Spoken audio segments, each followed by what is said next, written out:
Well, the loss of tropical rainforests has hit record highs. That's according to a new study. In their latest annual analysis, Global Forest Watch says 18 soccer fields of forest were destroyed every minute last year. The study says fires fueled by climate change are mainly responsible for the high level of destruction, which was 5 times higher than in 2023.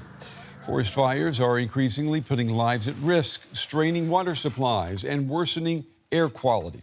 So communities all over the world are looking for ways to contain them. In northern Tunisia, officials are turning to artificial intelligence.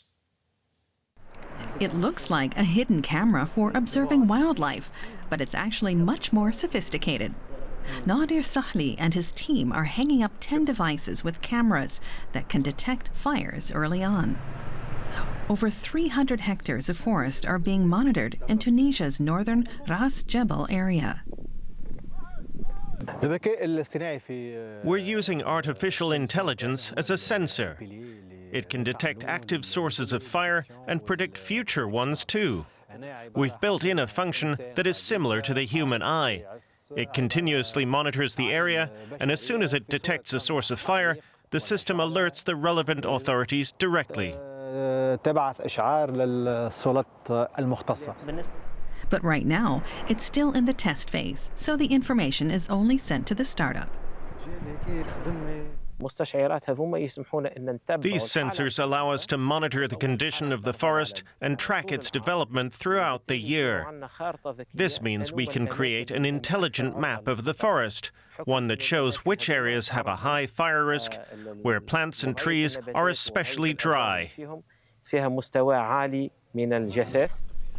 Tunisia is getting less rain overall and longer periods of drought. In the last decade, the amount of land scorched by fire was nearly 20 times higher than normal. Around a third of the country is still forested, and about 1 million people live in the forests. Right now, they and local foresters are just left to fight fires as they occur.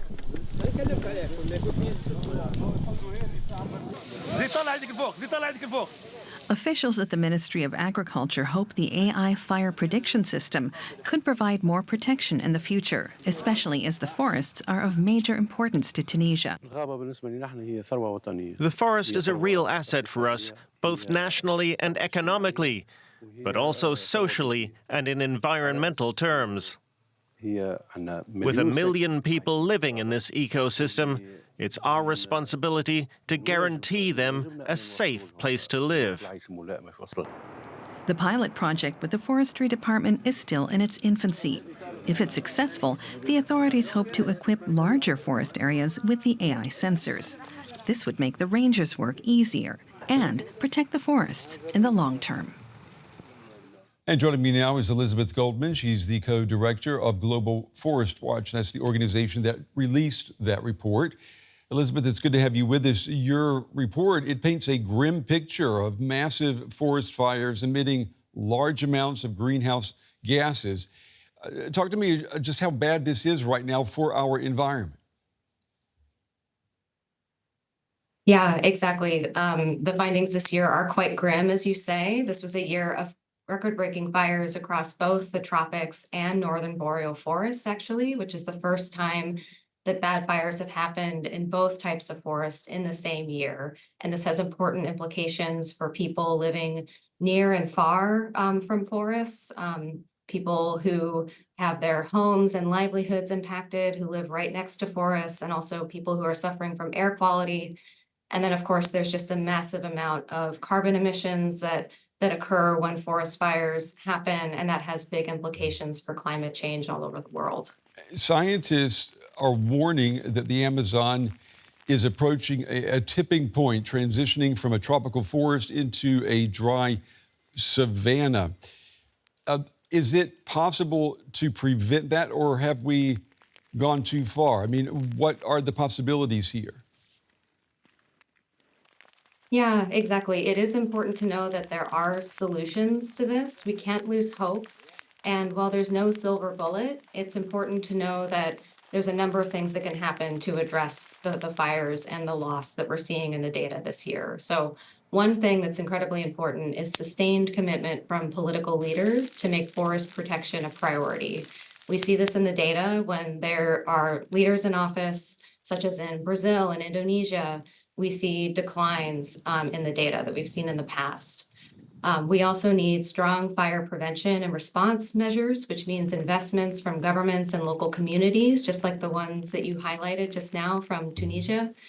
And then we also need to accelerate progress on corporate commitments and legislation to achieve zero deforestation from the production of food, since clearing forests for food production, for agriculture, and associated fires from that is the major cause of deforestation across the tropics. These are proven solutions, and if we act now, we can see real progress in the coming years. Yeah, speaking of acting, I know the report says that 2024 was a wake-up call. So what needs to be done right now to stop or minimize the losses that we're seeing?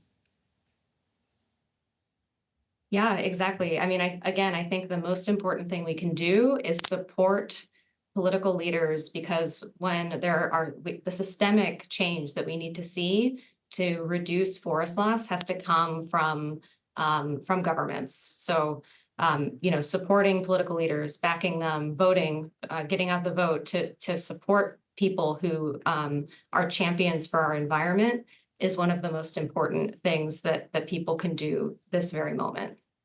Elizabeth Goldman with Global Forest Watch. Elizabeth, we appreciate your time and your insights today. Thank you. Thank you. Louise Osborne is our climate reporter. How big a threat are fires to the planet's forests? I mean, I have to say that forests are not always negative when it comes to forests. There are some forests, for example, that rely on fires to get rid of dead vegetation and to help them regrow. But tropical forests don't tend to have natural fires, and that's where the bigger problem is at the moment. This report found that around 50% of the fires that took place in these, 50% of the forest that was lost as a result of these fires. And it was a big problem, for example, in Brazil. The country has problems anyway with regards to deforestation in the Amazon, mostly driven in the past by agriculture, cattle ranches, for example, and clearing for soy vegetation. But that was taken over this year by fires, which were a major problem. And this was exacerbated by climate change, drought and heat waves that are being made worse because of the growing global temperatures as a result of the carbon dioxide that we are pumping out still. And those forests are so important to prevent climate change, aren't they? Yeah, I mean, trees are massively important. Forests are for cool and shade, also home to around 80% of biodiversity. They're also massively important economically for communities who use timber, looking for energy, and also have livelihoods tied to forests. But as you point out, they're very important for reducing carbon dioxide. They absorb carbon dioxide, which is the gas heating the planet. There is a reason that the Amazon is known as the lungs of the world, for example. And there are some bright spots in this report, aren't there? There are. So it wasn't all bad news. In Indonesia and Malaysia, for example, there was a reduction in forest loss, which has been seen as a major step forward for those countries. And even in places where there was a significant problem, Bolivia, for example, was the country with the second highest level of forest loss. But there were regions within that country, indigenous territories, that have put in place programs that were able to almost stop the fires completely there by using early warning systems and enforcing land use policies. Is there anything else that we can do? A lot of these fires are not caused naturally or caused by climate change. They are caused by people. And so there are training programs that need to be put in place so that people can learn how to respond to fires more quickly. They can also use land management techniques that do not require the use of fires, because that is often how these fires start. There's AI monitoring, which is going to come into place more in the future. But crucially, internationally, governments governments need to be making sure that they are meeting targets to halt and reverse forest loss, which they want to do by 2030. And that is going to be a major topic this year at the COP Climate Conference, which is taking place in the Amazon, and where they will be looking at how they can manage deforestation in the future. OK, so it also comes down to our governments, of course. Louise Osborne, thank you very much for coming in.